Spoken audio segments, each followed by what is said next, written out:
Ito yung aming lunch and dinner. Grilled whole Tanggalin mo nga chicken. yung nasa taas. Go. Tanggal mo na. Pakitanggal, bilisan mo. Baba mo. Tumpak! Tapos ilagay mo yung mga gloves.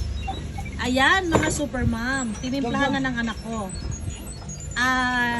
Yung pre-mix na McCormick hickory flavor.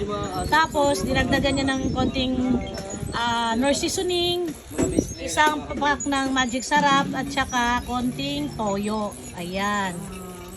But generally, ang kanyang timpla ay McCormick hickory. Hindi ko alam kung ano ibig sabihin ng hickory? Smoke flavor?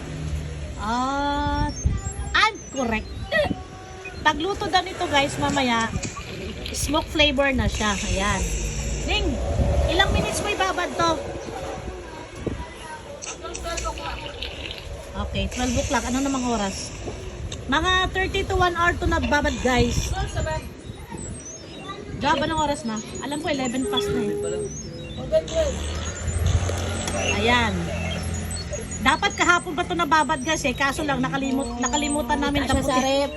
Tsaka puno yung ref, hindi siya kasya. Tatakpan para hindi dapuan ng langaw.